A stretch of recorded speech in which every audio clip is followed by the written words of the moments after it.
Welcome back to This Week in Jump. Part 2. Starting off with number 12. The Last Sayuki. Chapter 10. We're formally introduced to Estelle, who is 11.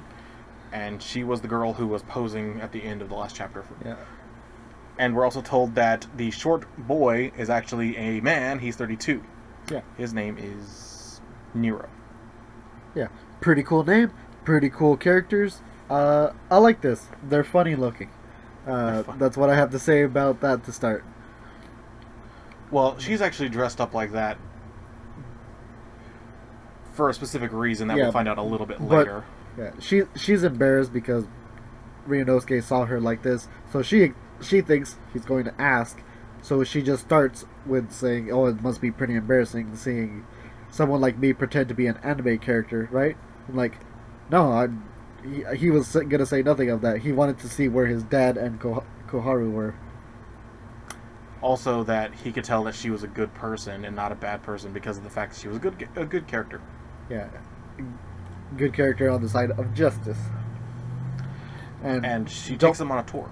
Yeah, and she says, "Just Estelle is fine. We don't need like formalities. Yes. We're near the same age." And we see this weird dome-shaped building, which is the Dairan Kaku. Dairan Kaku, the big egg palace. That's probably easier to say. And you see like a hole at the bottom of it, and I guess that's how like Koharu and them broke out of it. But that's explained a little bit later. Yeah. Spoilers. We're introduced to, or we see some two characters that look like they're in cosplay. Yeah, like a bunny girl with a mech gun arm, and some other Final Fantasy looking character. We'll just leave it at that. Big sword. Big sword, spiky hair, cloak. And then you see a character who's posing like Goku. Yeah. And he's like, there's sure a lot of people dressed up in costumes, and it's because all these people have had their mu opened, and to dispel fear, they portray these characters that give them strength and dispel of that fear. Yeah. It's a self-psychological... Psych up. Yeah. If you think of yourself as courageous, as I full am of Goku. justice, and portraying a different character, you won't know fear. You will just know the side of justice. I am the hope of the universe. Yeah. That type of thing. And then they come across Koharu with Nero, and Nero asks to have a private conversation. And that's where he reveals that the punishment would normally be death for Gohaku. What's his name? Gohaku? His dad's name? Gohaku? Gohaku. Yeah, Gohaku. Ryunosuke's dad. But because he's favored, he just is punished by not being able to contact Ryunosuke or Koharu. Yeah. Which is rather like a slap on the wrist. Yeah, which is crazy. So, beforehand, I wonder how powerful or meaningful a position he had before. I would assume it would be pretty high. Especially if he had, Favoritism. either favoritism, but also clearance to go to the Egg Palace and break Koharu out. Because we don't know the intricacies of their security, but being able to get out of there should be a bigger deal. I'm also kind of interested in the fact that if he did this, they were staying with Ryunosuke for quite a while. So I'm surprised that they didn't do anything to like try and get her back any sooner. But I guess because of the favoritism, they probably said, hey, don't do anything unless something happens. Yeah. And since something happened, they had to do something. Yeah. That's why they showed up when they did. That probably is explained later. Anyway, so apparently he never smiled until he met Ryunosuke's mom. And that he took Koharu probably for Ryunosuke's sake rather than his own personal sake. And then you see Stella basically acting as the older sister to Koharu. And Yeah, and it's pretty cute. endearing. And Koharu gets to be, with another girl, like doing girly things. Kind of like how Ryunosuke wanted Koharu to have a normal life. Mm-hmm. That's what she's trying to give her. I really enjoyed And Ryunosuke tells him that he's had a dream about Kei. that. Is Kay really that bad? Yeah, really evil. And she's the extreme embodiment of darkness, and then Sai was the extreme embodiment of light. And that over time, their symbols were combined into the story of Sayuki, the Journey to the West. Their name was Son Goku. Yeah. And then he shows him a sample of like a disease that's a snake. Yeah. But it was monsterized, and it was a illness. Yeah. Similar to when in that dynasty where we were shown all of the demons rampaging, and then all of the Niobu users were fighting, where we had that one giant just being pierced by one Niobu. Yeah. Like we see that we might be starting that again, and we need to be careful. So the reason fear and everything has like decreased recently in the modern age is because of science. It explains everything. You have a reason, you have a cause for everything that happens and that's going to happen. As such,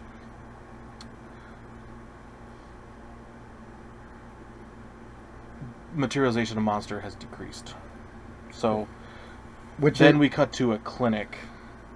Oh, what were you gonna say? Yeah, well, like which is a good thing. Like it's been decreasing, and that means the side of good was winning. Like they were dispelling fear. Yeah, they were dispelling fear, not being able to let demons materialize for several hundreds of years. Like, that was great. And this doctor has the Book of Momo, and says that this patient has cholera and has been stricken by the tiger, wolf, and boar. And then it ends with that. And it's most likely this doctor, or it's a medical clinic, it might be a doctor, is most likely going to relay the story to make them fearful and manifest that monster. Correct. So next on my list is number 11, the introduction chapter for Samurai 8, The Tale of Hachimaru. That was the one I put a little bit lower. Just because this one it's the first chapter, it's very long, and I have a lot of questions that I didn't want to have right out the box. So let's just get this over with. This is the series that's going to be written by Naruto's author, Masashi Kishimoto. But he's not doing the art for this, so if the art doesn't feel the same, obviously. It's from one of his assistants that's worked with him before. I have nothing wrong with the art. I have nothing wrong with it either. I'm just saying that like it doesn't feel, the art style, it reminds me a lot of like Boruto right now. Like I feel like his assistants have that style where they kind of like emulate Naruto but don't have the same roughness that Kishimoto has. Yeah. There's a lot of empty space that I've seen in Boruto and I've seen in here, where there's a lot of blank space that is not being, or that is just void of anything else, and is making some of the scenes a little bit more empty, feel more empty. But we start off with an introduction of samurai to protect the galaxy. They're searching for Pandora's box. You need 7 keys to do that, and apparently 7 keys to open Pandora's box. Yes. And I guess attain whatever's inside of it. Yeah. So the One Piece. A whale spaceship vessel and a turtle one expels a turtle flying vessel. Looked pretty neat, but that single panel in the middle looked really weird to me. I guess I couldn't tell what it was for a very long time. I had to look over it as well. Yeah. This master sends out his subordinate to go and basically find the keys, save the galaxy. Yeah. Find the keys, not help people, not Well, they're supposed to protect fight people. against evil. It's implied, I guess. Exactly. But it's more of like a side thing. Like, this is your main goal, but do this. Yeah. And we have a fight between these two samurai. Yeah. They both have beasts by their side. One of them looks very much like a wolf. The other one looks much more like a tiger or a lion. It's hard. I think it's supposed to be a dog lion. Dog lion? Like the statues. Oh, yes. So they basically take the armor off of those and then armor themselves up. Kind of similar to how in Naruto you have the Susanoo armor. That's really what I thought of when I saw this. Mm-hmm. And then they pull out their blades, which just look like floating kind of like lightsaber-y weapons. Yeah. The design looks pretty cool. I'm not sure if you got this as well, but it was very reminiscent of Shaman King. How he would put his soul... Yes. Yeah. That's exactly what I was thinking of too. I thought of Yo immediately. Yeah, and I was like, okay, this is hitting me in all the good spots, like it so far. And just this interaction, also, I know it's not supposed to be because apparently this is supposed to this scene, this fight where foreshadowing, hard foreshadowing, where he cuts off the arm of one of the other one. They don't have names. No, they don't. One of them is referred to as the Wandering Wolf. The Wandering Wolf cuts off the arm of the other guy. No, he sacrifices his own arm to cut and basically break this other one to get the key from him. This fight, I guess it's supposed to be like on a grandiose scale, but it's kind of made me think of Madara versus what was the first Hokage's name? Hariyama? Hariyama's a Hashirama. Pokemon. Hariyama's a Pokemon. Insert picture here. Hashirama. I kind of thought of that because the armor they're wearing and how they fight, they hit each other. I don't know. It's not on the same scale as like the epicness of that fight. That fight was like but also to receive this key, he has to open his body up because they're cyborgs. Fucking aliens are attacking. That might have been my one of our members. He's a detective. Might have been his sound because his undercover car is. It's hard to tell, and it makes a different sound. Probably might have been him. I was gonna say you might want to cut that out. Yeah, the cyborgs, they have to open their bodies up to reveal the key, which looks like a spine. It looks like a spine. It is not their spine. I had to read this a couple of times. It's not their spine. It is in the shape of their spine. Correct. Also, it doesn't look like they need it to survive. I think they can still function without having their key. But well, they convert into what we later learn is called a lock ball. Yeah. It's I don't know. I think it is fatal. Like they just turn the lock ball, and I think they just kind of stay dormant. Either that, or they're like dead, or they're repairing themselves. We don't know yet because we know that samurais can recover from like major wounds. That's about as much as we know that because he was able to regrow his arm after he cut it off to take the win. And this has all just been a video game that Hachimaru has been playing. Yeah, so he screams out in hooray, and slams his hand into a metal piece. VR that isn't plugged into your brainstem will do that to you. Yeah, he looks at him like, "How that really hurt." Like, I sure hope it's not broken. Like, if your immediate thought is, "I just broke my hand by cheering," like, okay, he immediately sets him up as super weak, very fragile body. Mm-hmm. And we can see that he's sitting in a chair and he's talking with his father. But he has like he needs to get ready for treatment. Yeah. Like, okay, well, like I need my walking stick. His dog, bring me a walking stick. That's not my cane. This is katana. This is a katana. Apparently from his collection of... I have a katana collection. Yeah. His holder, as he calls it, his android animal, brings him Hayataru. Model katana, and he's using that to get around. And he goes to his father, who gives him his actual walking stick combo with his arm. Yeah. Gives him his nutrition in a bag, and it's through IV. And of course he doesn't want it, and the pain from even being pricked by an IV is enough for him to say that, I hate you, Dad, all you do is hurt me. Yeah. I don't want to follow your stupid rules. Yeah, and he even says before that, like, can we just not and say we did? Like, no, because you'll die, son.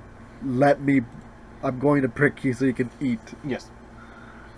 And then we get the panel that shows the gigantic life support system that is keeping him alive, in addition to also needing the IV treatment as well as other things. Also stating that he can only survive for 3 minutes without being hooked up. Yeah. And that's not, oh, I get to walk around every day for 3 minutes, then come back. No, like, if he doesn't come back in those 3 minutes, he will die. Mm-hmm. So his father goes off to go pick up what is supposed to be like the last part that will allow him to actually leave. Yeah, in a floating wheelchair. That's very nice of him for a good father. And then we are introduced to a bandit. Yeah. I just refer to him as Bandit because I don't remember ever seeing a name. Mm-hmm. And he asks his subordinate if he's really earned his trust. So he makes him commit seppuku. I'm like, oh, why would I want your trust? If you want me to, like, you want to be a samurai, right? I mean, you gotta commit seppuku. Yeah, you have All to the kids are commit. doing You have to it. commit suicide to become a samurai. I was like, what? But that just means you'll be dead. Like, no. The way in this world is a god of, no, the samurai. If you were to die a honorable death, if you're able to get into the good graces of this god, you can have a chance that he will bless you with his power, resurrect you as a samurai. Mm-hmm. With a full android body. Which is able to heal from injuries that would normally kill people. Yeah. It's pretty cool. Also, not being able to feel pain is also a big bonus there. Or a curse, depending on who you are. There's that, and then there's like the other downsides. Yeah. But the bandit calls him a coward because he doesn't want to test it. He doesn't believe he's strong enough, so he forces it into the other subordinate's chest. Like, oh, we'll see what happens in a sec. Then we're introduced back to Hachimaru, that the ball he threw for his pet Hayato to get, he brings back a Daruma. Yeah. And which I have more experience with Darumaka, the Pokemon, than I do Daruma.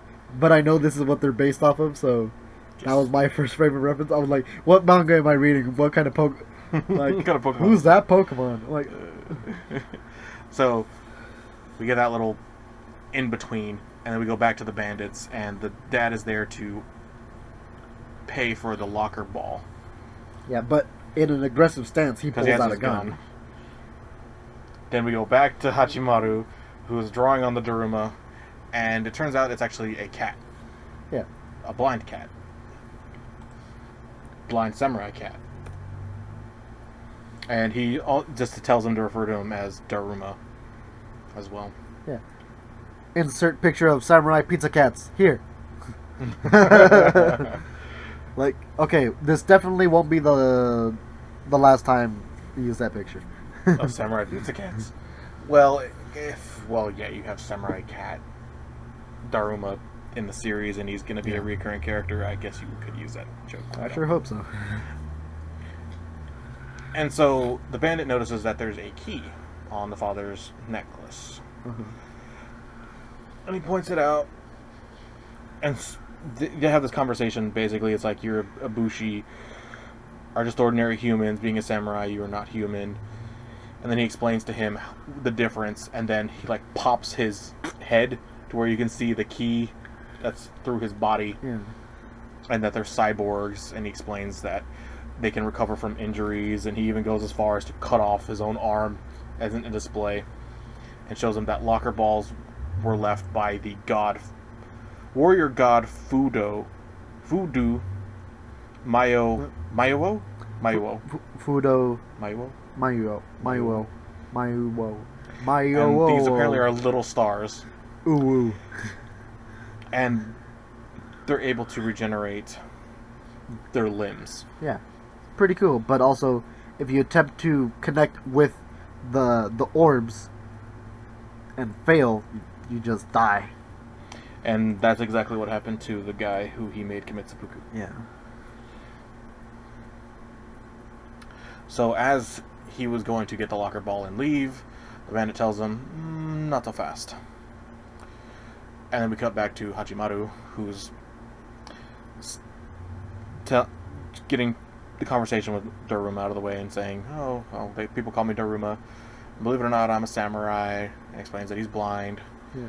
So I'm not sure if Hachimaru was the one who made the tea and the snack, or if it was The dog? the dog. I'm pretty sure it was Hachimaru. Okay, but I wonder how he did that. yeah. Anyways, there's a lot of exposition about, you know. Well, he's physically weak, but he can still do like basic things. Like he can't lift a sword, but I'm pretty sure he could lift like a cup and a plate. And to show his skills, he actually cuts the tea Cup in half. But the way it's done, it's like basically like time was paused, because you have like just like a few drops that don't perfectly cut in half. And I thought that was kind of cool. Then he takes the knife out of the snack and points it directly at the eyes of Hachimaru. And Like this cat, he can see things about him. yeah. Because Hachimaru at this point is basically lying to himself about how determined he is to, I'm not afraid of death, Yeah. and I have courage. And he's like, I can teach me to be a samurai. Master Daruma. Like, don't call me master. Tries to pick up a sword, can't pick it up because he's too weak. Yeah. He's using his other arm cane to protect himself, or to lift prop himself up. Yeah. Still can't lift it. He's afraid of sharp objects. He talks poorly about his father and wanting to be able to go outside. And he's just like, but you're not suited to being a samurai, so the deal's off. And then he makes a motion like he's going to commit seppuku with a knife. That kind of catches Daruma's attention. We cut back to the father and the bandits. This time they access his memories to see where he's hiding the bloodsucker's sword. Yeah. I guess vampire was trademarked. Okay. And he's like, so that's where it was. And then he makes his steed appear and rushes over to Hachimaru's place. I guess using the memories he was able to determine that. Daruma, not missing a beat, was able to detect the danger coming. The two clash, the bandit and Daruma. Yeah. Then Kongo Yasha style, Sumu Jikaze Pack Whirlwind. Like, alright, some of these names are sounding pretty cool. And the movement in the fighting panels looks pretty good. I like these two pages. I will say this: the favorite style name for any samurai thing for me is always going to be Hiten Mitsurugi style from Rurouni Kenshin. Sorry, nothing can beat Hiten Mitsurugi. That's fine. Sexy. You're fine. So yes, they have that exchange, but Daruma's at a bit of an advantage because he's in a cat body rather than a normal human body, so he has like smaller stature. Yeah, like, I hate keeping the cat in the bag. There's puns. He's the pun guy. And the bandit chooses to show a projection of Hachimaru's dad at knife point. Live stream. Yeah, we got live streaming in this. We got video game VR stuff. Live streaming ain't that much of a stretch. Yeah. Also, the dad just happens to have a moped-sized vehicle that flies through the air. Like, I wonder how really technologically advanced these guys really are. It kind of made me think of Dragon Ball in that aspect. I think it's even it's more advanced. I mean, they have space travel. They've got android bodies, not from the future. Dragon Ball Z had androids, but they were from the future. So Daruma gets pierced and taken out of commission. Hayato gets crushed, which is the dog that meows. Of course, Hachimaru tries to jump in, but he gets stuck because he's stuck on his life support. He can't do anything. The bandit pulls out the key. He puts it in front of him and says that it's inside of you. His father tells him to stop it. Gets closer with the key. Puts the key... No, he tells him to commit seppuku. Yeah. No, he does put the key in. He puts the key in. Tells him to commit seppuku because that's the only way of... opening that lock. Which is on his chest. With your death. But also, not to shy away from it, the Daruma got pierced. It looked like he took some damage. I don't think Daruma is a samurai in the same sense as everyone else. At least this bandit. Well, we'll get to that. So, Hachimaru goes, and his dad's telling him not to do it, but he remembers all the times that he was hard on his dad and all the positive things that he did for him. And he's just like, I don't want to see you die before me. Yeah. We get a stark contrast of him saying he hates him or doesn't approve of what he gave him, and his dad yelling at him. Or him yelling at his dad. It's good and bad, and bad. And ultimately he decides to do it. Yeah, like, I loved you, Dad. Of course I have. Like, you're my dad. So he commits it, and the panel opens. He is dead. And the bandit pulls out the core. Yeah. Which is the bloodsucker. Which is a red-bladed katana. Like, that's why it's called bloodsucker. He immediately destroys the life support machine. And Higuma's... Hachimaru. Hachimaru's chair. And at this point, we see the three of them out of commission. You have Daruma, Hachimaru, and Hayato all KO'd. And then we see the locker ball kind of like resonate and pulse. And Hachimaru has the key fuse with him even more. Gets cut off from the life support machine and starts to have his body change. Yeah. And create a key. Yeah. And his body's like still forming. You see like little particles here and there.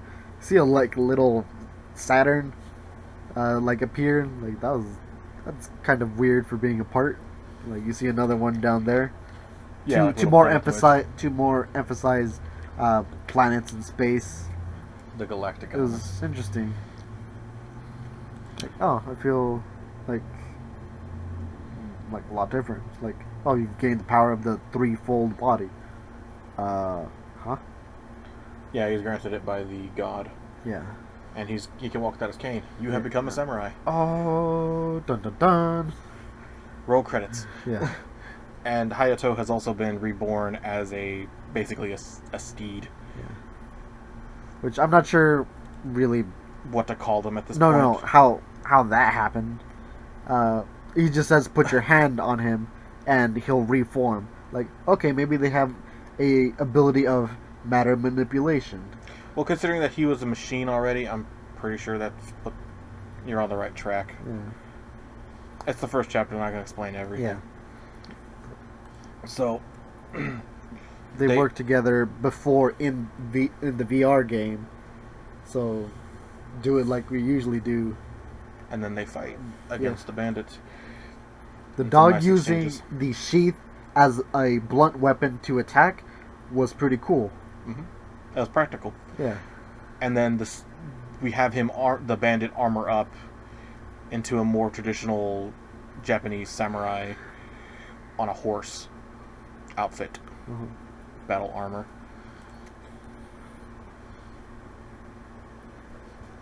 Daruma launches an attack to it knocks him off the horse, but then he's able to get back on it like almost instantaneously. But that I guess slowed down his charge against Hachimaru, and then he uses what he did in the game where he loses his arm, and in exchange for losing the arm, he basically cuts his core, Mhm.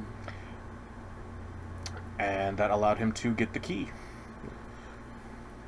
And it's like now you can take action, and he's victorious. Yeah, his dad's crying tears of joy. And apparently he got the bandits and defeated them. Yeah. Because... Or they were too afraid to move or anything like that, and but they're tied up. That could have happened afterward. I know, but... The timing on that one is different. Or inconclusive. So this is all for his calling, and Daruma goes on to say, perhaps with him at my side, we'll be able to get the remaining 6 keys. Because if they have one, they have the other one is inside of Hachimaru. Like, yeah, I just need 6 more. I just felt as an introduction, this was a middle of the road kind of okay. Yes. I wasn't super blown away with it. The next 2 chapters might be like really, really good, and I'd be like, oh well, the first one's just a little bit slow. Yeah. For 72 pages, I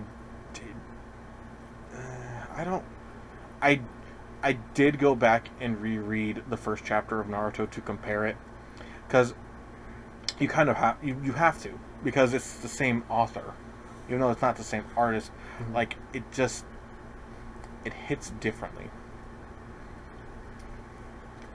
And I just feel like Naruto had a stronger opening as a series.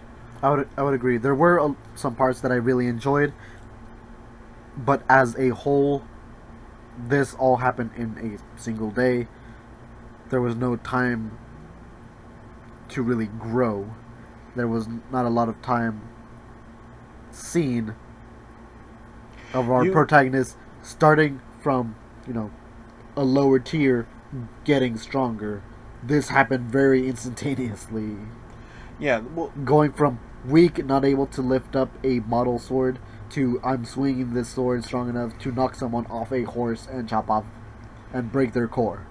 I think they kind of had to do that because it's going to be on a galactic scale. So they probably tried to fast forward it. They could have had Daruma fight him instead. Touche. I think they wanted to go the whole route of like Iruka Sensei, where he was like downed and Naruto had to be the one to win. Yeah. So I can see that, but it would have been just as good, if not a little better, if he let Hachimaru fight, get his arm chopped off, get his leg chopped off, and then come in for the win. And then come in for the win. It was like, don't call me master, but I'll help you train, or something like that. I could have seen that being a little better. Yeah. At least for being satisfying. This leaves a lot open. And how is Hachimaru going to leave his father? He's not. I think his father's coming with him. You think so? I think so. What does he have at that house that's now destroyed for the most part? There's nothing timed to besides his, I guess. Besides his son. I was gonna say we have to assume that his wife is gone, or out of the picture at least. Yes. So, I think this will be an interesting story if his father stays with him. And with Daruma, I see him as, his dad being smart, kind of maybe smuggler, getting into some trouble, and then maybe being jailed at some point and denouncing Hachimaru like he had nothing to do with it, like I don't even know him. Mm-hmm. And then I'll find a way to get you out, Dad, and then they branch off there. Or his dad could just be really cool and just stick with his son and have a dad and son kind of duo adventure. That would be kind of interesting. what if Goku and Gohan actually stayed more together and trained Oh, rather than leaving him with Piccolo, and even Piccolo and Gohan didn't really fight together that much. no, just against the Saiyans, a Yeah. little bit with Frieza. Imagine if Goku was fighting Frieza. It's like, all right, son, your turn, and then like fighting Yeah, their but- two of them together. That would have been really cool. Hachimaru's dad doesn't seem like he's like a fighter. That's like the big difference. His dad would just seem like a tag along. I'm pretty sure it's just going to be Hachimaru and Darumo and Hayato. It's going to be their hijinks, and then they're going to find other people to be in their group. Yeah. I think it's going to be Well, like that. apparently there's supposed to be 8 samurais. No, Samurai 8. Hence the name. Yeah. So we'll see where this goes. What are they? Samurai Ichimaru. Because Hachi's 8. Huh? Hachimaru. So Ichimaru and like everybody Yeah. else. But I did not feel like this was also like on the I know it's the beginning, but yet again I can't help but state this. The world feels really small For now. for now, and it's supposed to be like galactic. Yeah. I interested, but I wasn't impressed. Like I felt like a lot of people were just saying that it was like really really good. I don't see it right now. Yeah. I think a lot of it is built off of just the Naruto name because Kishimoto did that, and people just want to say that it's like really really good. I'm like, I was just remembering me telling you way back when, like, oh, I started reading this new series. I really like it. It's called Bakuman, and like they reference Death Note and other Shonen Jump in that series. It's really cool. Then you told me, well, yeah, it's written by the same people who made Death Note, so they're allowed to use that. Like, oh, like that's really interesting. But I didn't know that going in. and I enjoyed it a lot more. I kept reading it. I kept watching the anime when that came out. One of the best opening songs that I know. One of the best ending songs that I know as well for season 2. You could say people with previous hit works. They have a will- hard time following it up. Yeah. A lot of people didn't really resonate with Bakuman, but they did enough to give it two seasons of anime. And And had a satisfying conclusion in the yeah, manga. and it had a satisfying conclusion. Few exceptions to that would be Yu Yu Hakusho creator Togashi, how he created Hunter x Hunter after he did Yu Yu Hakusho, and that both are really good. I've never read Dr. Slump that much. I've read like the first volume of it, but it was also good, and I could see why people liked it a lot. I'm pretty sure once Dragon Ball came out, they were thinking the same thing. It's like, this isn't as good as Dr. Slump or whatever. Yeah. But people had to eat their words. Dragon Ball is what everybody knows. Yeah. So We made an entire episode just for that. it could go down that route. I'm gonna go ahead and move on because I can keep talking about that for Yeah. forever. Next, number 10, Chainsaw Man, chapter 21. This one is mostly just the interactions between Denji, Makima, Aki, and Himino. Those are like the main interactions Yeah. for this chapter. And Denji's inner turmoil, like, what do I do? Change conversation. Yeah, he doesn't want to deal with the problem. He'd rather deflect as much as he can. Aki asks a prying question to Makima about, do you know something about Denji? Finishes her drink all the way, which it looks like it was half full, and tells him, outdrink me, and then I'll tell you. So then they get into a drinking game. And Powers just keep bringing me meat. Like, I just want meat. I don't want to really drink. I just want just want meat. After, I guess, some time had passed, we see a lot of beer around Himino and Aki, and Makima is still perfect and not intoxicated at all. Fully composed. And then Power starts to brag about how smart she is and why she's not, like, how most fiends, I guess, would lose and, like, start going, like, psychotic on people. Yeah. Homicidal. Like, oh, I have really high IQ. And like, what do you think? 100? 100? Like, that's I think mine's around 100. I mean, mine's 120. Yeah. You have a high IQ, right? 134. Well, then mine's 500 or 1,000. Yeah. Like, you're just being a little brat. Himino comes out of nowhere, kisses Denji. Yeah. And he's enjoying himself. Makima's making eye contact with him. He doesn't want to see, but like, oh, I feel your tongue. Like, what is it? Like, and oh, no, it's barf. It's barf. Like, oh, I did what I'm doing right now. Like, I'm rubbing my eyes, wishing I hadn't seen that. Oh, the grotesque nature of Chainsaw Man. I love it, but gross. I love it. And I hate it as well. You've never had a girl barf in your mouth? No. Oh, that's just me then? Ah. No, I'm just kidding. That's never happened to me. It's gross. I hope it never happens to me. And people are they're just laughing. Well, one of them's like, that's going to be trauma. Yeah. And Power points out that Denji will swallow anything that has nutritional value, and he makes a face and swallows it. And but his eyes, the fact that they're rolling back, it's just like, why did I do this? Yeah. And we have a flashback of him and Pucci. Uh-huh. Puchita. Uh-huh. And they're pointing at the little mice that are going around and eating the barf, and it's like, ha, pathetic. And I guess that he probably either ate those rats or he ate the barf later. Yeah. And Araya's there patting him on the back like, hey, it's okay. And he's just puking up the puke, so it's double puke. Yeah, and my first kiss tasted like barf. Is having a heart-to-heart here, seeing how his savior, the guy he wanted to kill, is now in such a demoralizing state. Like, he has full ability to kill Denji right now, but like, no, like, this is really who he is. He's a bumbling idiot that bad stuff happens to him.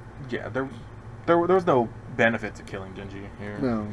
So, but you don't see him being fearful of him or having that. He treats him like a remorse. friend, buddy. Not your buddy, friend. Yeah. Not your guy. So they're all leaving the bar now, and apparently Himino took Denji home. Mm-hmm. And Denji wakes up and he's really thirsty. We see Himino come into the room, drink a beer, and starts to kiss him. And then he, I guess, from just the amount that was on her lips, gets intoxicated and is like, I feel dizzy. And she straddles him. Yeah. And she's just like, you're in love with her. You're in love with that Makima. Yeah. I wish that you and Aki would just give up on her. And then she's like, moo, I'm a cow. And then falls down on him. And it's just like, hey, you wanna? Uh-huh. And like, ma'am. Excuse me? Yeah. I am fully expecting Denji to wake up. You think this is a dream? I think this might be a dream. I don't know. He got puked in the mouth. It's possible. Yeah. I'm not sure what's going on right there.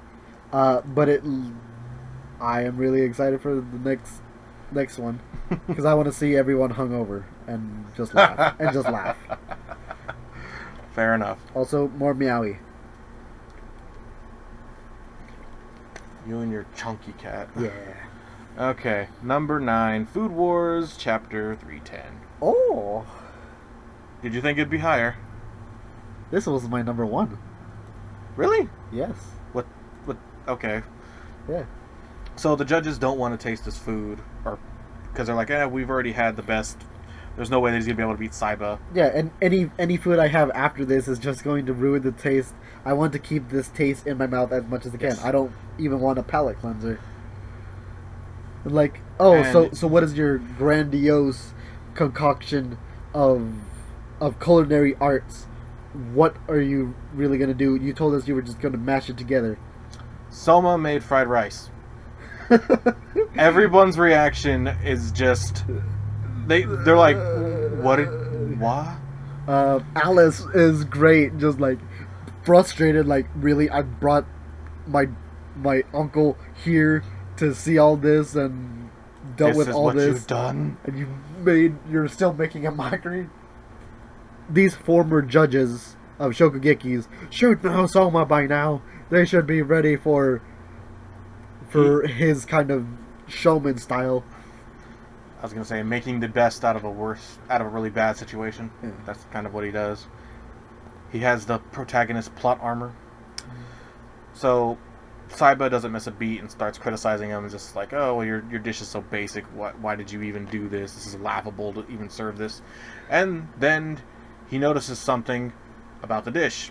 Yeah, something isn't right here. And once he has that curiosity piqued, Soma starts to smirk. Yeah.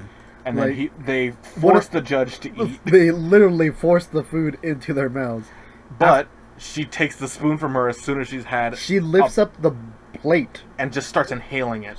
Yeah, like, these are the world's best culinary judges. Yeah, they have really good palates.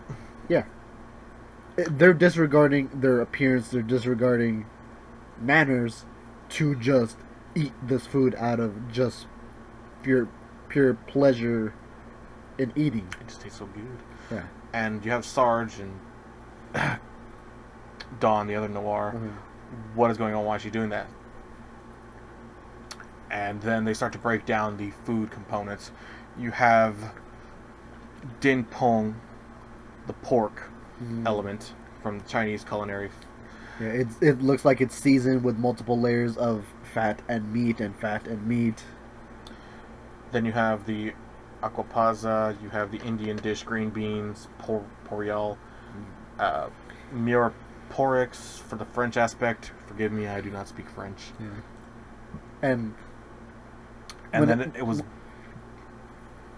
Whenever he's asked, "Oh, how'd you make this pork that takes so many hours to marinate and get this soft?" Like, "Oh yeah, I just use sparkling water," and pulls out generic brand sparkling water. Like, he's doing his Yukihara thing of finding cheaper, easier solutions to good cooking. Yeah, like they're talking about the green beans, all the flavors, and then the butter on the Your rice, which turned it into a Turkish flan. Mm-hmm. And then they have like basically a trifecta where like other people are trying it, or one of the other judges is trying it, and he's doing basically the same thing. He's just eating it really fast. And it's like, oh, this is really good. Mm. And then you have the triangle star with each dish, and it just happens to work perfectly. Yeah, if anything would have been a little bit more oily, a little bit over seasoned, a little bit overcooked or undercooked, everything else would have failed, and it just would have been a terrible dish. But he made it so that it worked together. Everything was meant to be together on that dish. So a couple chapters ago, or maybe it was one chapter ago, where you had Saiba as the hero with his dish where everything was perfect. You have Yukihara, who is this dark demon sorcerer, evil boss at the end of the game. Yeah, who looked like he's going to win. Who made the food do his own bidding. Yukihara's always been the quasi-villain in this show. The real hero is Megumi. Because she's just a good character. She's had character development. Yukihara's not anti-hero, but just the wrench everything the is thrown. ingenuitive hero, I would say. Yeah. That's how he finds a way out of the problem is always cool to see. So we've are shown Hayama for like the first time in quite some time. That he was also invited to Blue and turned it down. Same thing with the other cook who could do tracing. Forgot his name. Mimakasami, the tracer guy, who would trace people's abilities and started stealing people's cutlery. Yeah. And But he turned down the invitation because Yukihara. Yukihara. I feel like I'm saying it wrong now. I've said it so many times. That he's the leader of their generation. That everything was left to him, and that he's the undisputed leader. I guess he felt that he would have lost if he'd gone to the blue. So rather than even compete, he's just like, you know what, just let him have this. Like, I'm being represented by the undisputed leader. Like, I'll be fine. My pride's intact because I know he'll win. Mm-hmm. And then he asked the bookmaster if she wants to try, and she is like, why should I bother? And it's like, well, my dish may be one step closer to that dish the world has never seen you want so much. Yeah. Not only that, it's But special to me. Brings me memories of my mom. Which I could have sworn we've never really talked about her I don't think so. at this point. So we're gonna get more flashbacks next chapter, most likely. Or we just glaze over it and never mention her. Hopefully that's what the case is. It might be a, like, inter-chapter flashback where it's just, like, two or three pages. Kind like of how like they what did here. Yeah. I sure hope so. I don't think they're going to do, like, a... Okay, I say that, and then they probably will do that, where it'll be, like, a whole chapter of Yukihara as a kid and everything. I don't know. So, number 8 is Act Age. Chiyoko calls out Yonagi, so she goes to go meet her in a park. Yeah. And of course, she's dressed up so people don't see her. It's dark, but she still thinks people will see her. And they're they're just chatting, About their daily lives. Mm-hmm. And Yonagi tells her that she also has to start wearing a mask because people recognize her. From the music video. Mm-hmm. And Chiyoko asks if she's heard about their next job. Yeah. And she's like, oh, we're working together again. Oh, that's nice. Like, no, we're not. No, it's double casted. And now they're going to have a direct comparison between the two of them portraying the same role to see who's better. Yeah, so the two are going to play Rasetsu Myo, which is the heavenly wind god, who is the antagonist In Journey to the West. In Journey to the West, of the enemy of Son Goku. I have a lot of Son Goku in this. Uh-huh. It's a very influential piece of work. True. Then we have a little conversation between Koriyama and Shinichi. Mm-hmm. He basically wants to help Yonagi to compete with actors and see which one is the best. Yeah. She wants to be with actors that she's worked with before to have a direct comparison on how she stacks up.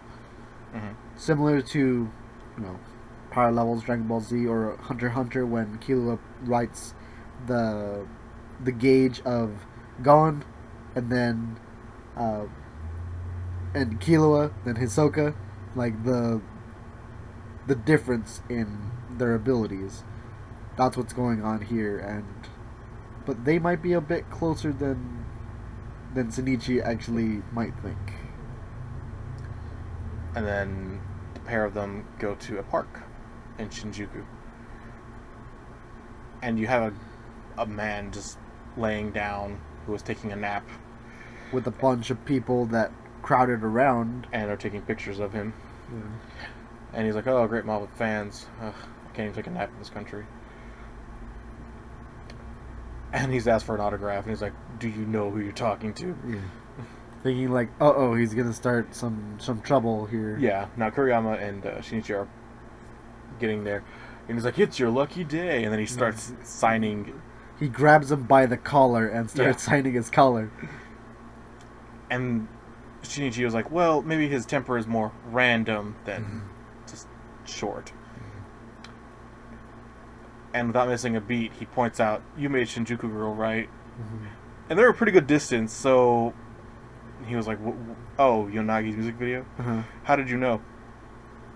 Oh, I could tell. I published it anonymously. Mm-hmm. Wow. I know your style of movies I've seen in the past, and that he's basically a treasure. Yeah.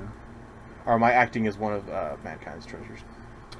And then he's signing a girl's face. Yeah, and she just closes her eyes and she's blushing, because he's caressing her, not noticing that he's signing her face, which is pretty funny, but also a sign of his demeanor towards guys and girls. It's like, no, most people are beneath me, but I'll be nice to them because they made me what I am, more than likely. Like, they're fans. And he came all the way to Japan just to see if the Shinjuku girl was worth working with, and his name is Riku Ogami. Yeah. And he left Japan when he was 16. Yeah, and he's only 26. Mm-hmm. And he's already a professional. Yeah. It's pretty neat. Pretty neat. Very middle of the road. Nothing too crazy up, nothing too crazy down. Just natural progression. Mm-hmm. I'm curious to see his interactions with the rest of the actors. Yeah. I like that we're guaranteed some reoccurring characters from before, and a new character is introduced to us, and we get a good glimpse of how he is right off the bat. Yes. I like that. To build off of. Number 7 is Dr. Stone. Chapter 104. This chapter has a color opening that's reminiscent of Sherlock Holmes and Watson. I was going to say Detective Pikachu because it came out just a little while ago. You could say that too, but what influenced that movie is Sherlock Holmes. Yes, I know, but that is literally the exact same hat. Okay, being that small. Most other hats of that for normal people encompass their entire head. The only reason it was small on Pikachu was because it had a small head. There is no other reason for it to be this small on Senku. That's my 2 cents. Also, maybe Detective Conan? Does he also have a small head? Just in, like, the manga covers. Okay. Like, they've done stuff like that. Fair enough. We cut back to seeing all of the people frozen, petrified again. Gen freaks out. Gen relays the information to Kohaku. And Senku hears it. And Senku's face, extremely stern and upset. But people are more getting angry than upset. Yeah, people are getting in his way, and trying to stop him from progress. Like, you're reverting my, in this case now, years of moving humanity forward. Yeah. And that could send them literally back to the Stone Age. So Kohaku was immediately going to go off, but Gin, being Gin, knew that and stopped her by having her tied to his hand. Yeah, prematurely. And Soyuz says that he remembered something vaguely of running away from a flash. A flash that turns people to stone. Who or whatever turned people to stone.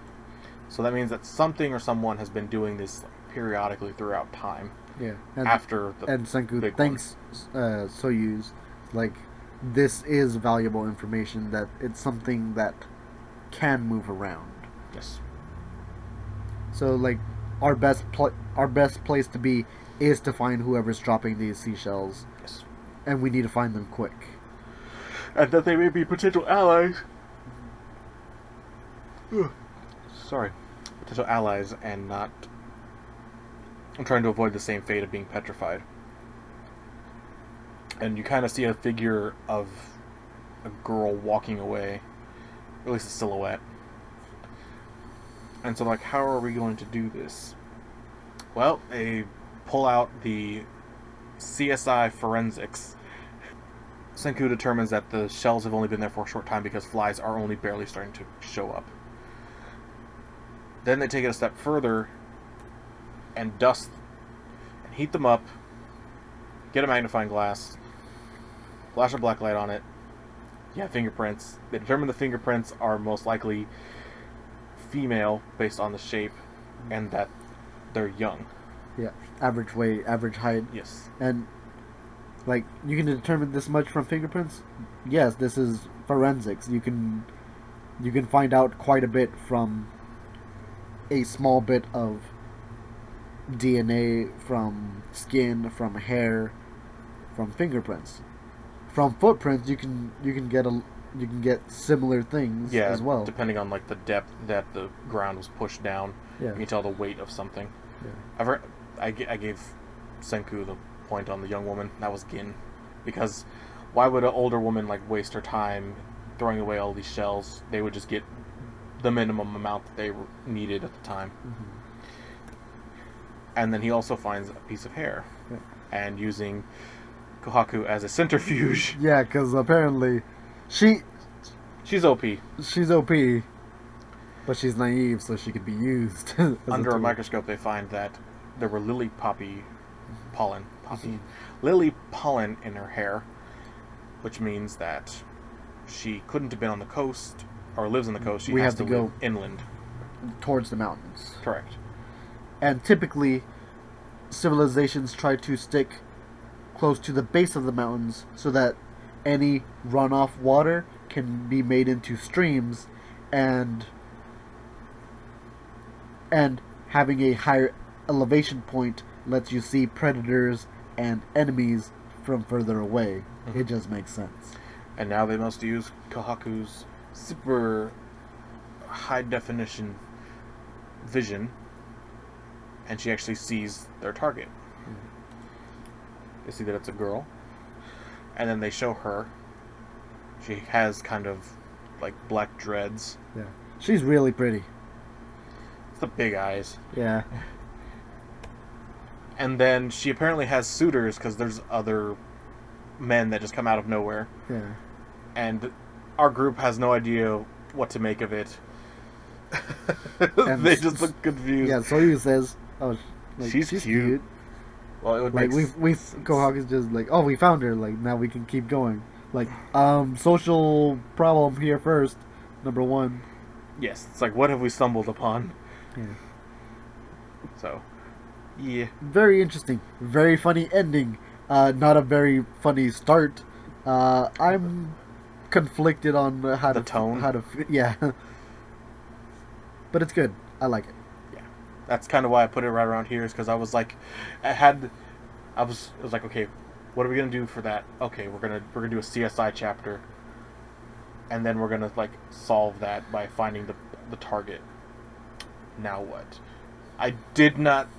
Tonally, that ending is kind of like, what? Marry me, please. Alrighty, that'll wrap up This Week in Jump Part 2. Got one more to go. Stay tuned.